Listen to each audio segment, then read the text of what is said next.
今回は、ジュエマ引退を決意した理由を、まとめて解説していこうと思います。こちらは視聴者の皆様より、コミュニティのアンケート機能を利用して募集したものとなります。ご参加いただいた皆様本当にありがとうございました。面白い理由が集まったので、ぜひ最後までご視聴ください。それじゃあ、早速参りましょう。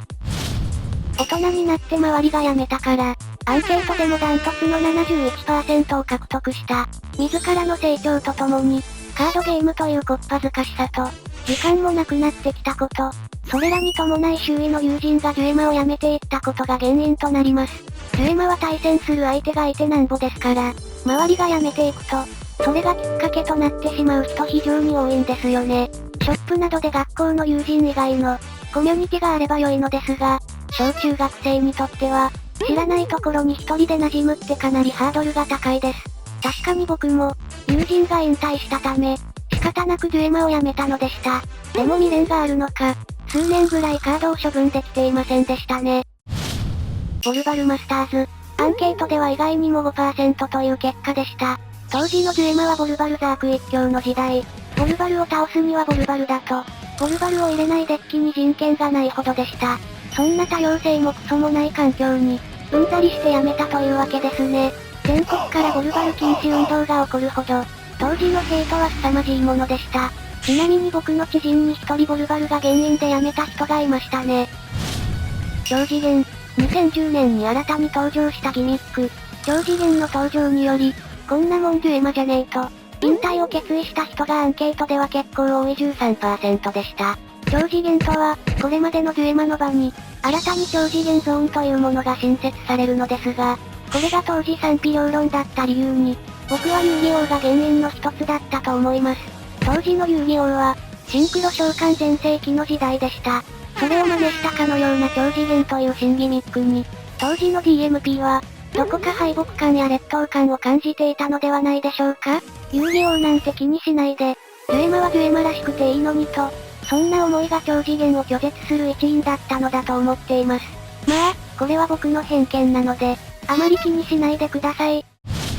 金銭面、カードのインフレに伴い、1枚あたりの価格が高騰していき、小中学生のような、お小遣いという限られたリソースでしかカードを購入することができない層が、淘汰され始めた時、引退を決意したというものです。こちらはアンケート選択肢にはなかったのですが、コメントで多く集まっていました。初期の頃は高くても1枚1000円ほどだったものが、最近というか一時期4000円超えが当たり前のようになり、しかもそれが4枚必須という、さらに奮発して購入したら、再録によって一気に安くなったりもざらにありました。このような価格の高騰、下落に嫌気がさしたって人も多かったですね。あとは金銭面で言うと、逆に高校生や大学生、社会人となり、金銭的余裕から選択肢を得たため、他の TCG や趣味に、興味がいってしまったという理由です。遊戯王、ポケカをはじめ、魅力的な TCG はたくさんあります。さらにはその他の趣味ということで、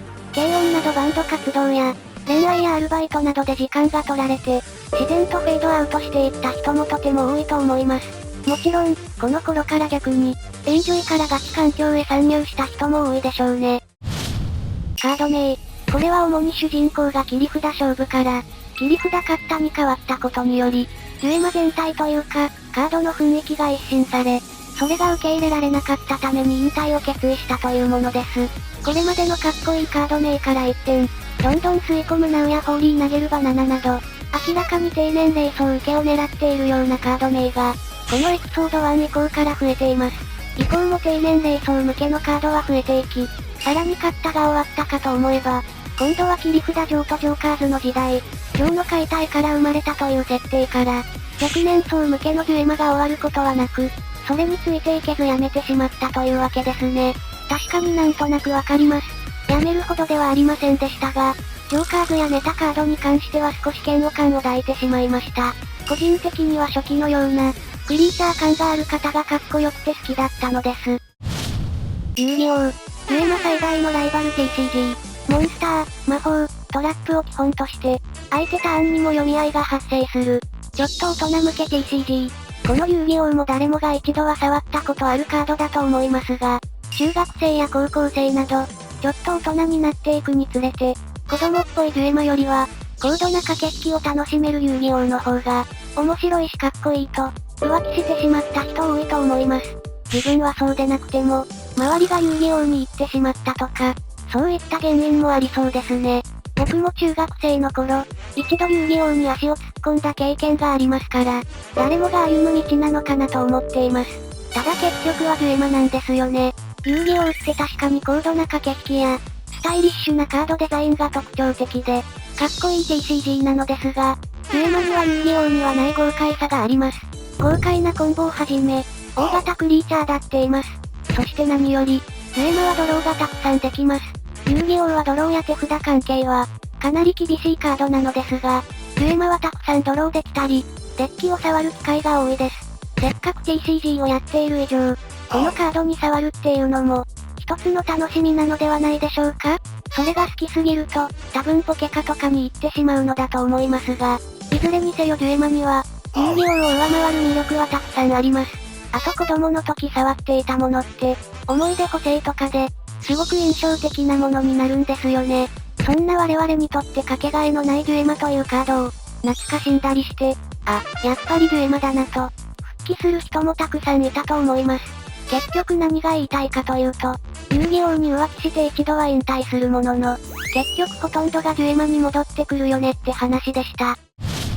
恥ずかしくなった。大人になるにつれて、若年層向けが加速するデュエマを、一体いつまでやっているんだという、冷たい世間の目に耐えきれず、引退してしまったという理由ですね。もちろんこれは全くの誤解であり、何歳であろうと TCG をして恥ずかしいなんてことはありません。むしろ大人になっても熱中できる、趣味があるということは、何にも熱中できず中途半端な暮らしをしている、かわいそうな人よりよっぽどマシなのです。しかし、とはいうものの、周り全員がそういう考えであれば、自然とその流れに行ってしまうのが、孤独に耐えられない人間というものです。ただどうでしょう？今は世界中が簡単に繋がれる時代、自分の同じ趣味を持つコミュニティを探して、そこに参加することなんて、今は当たり前なのです。つまりどういうことかというと、自分と趣味が合わないものに合わせるより、自分の好きなことをさらけ出せるコミュニティにいた方が、幸せですよっていうことですね。周りの目なんて気にして、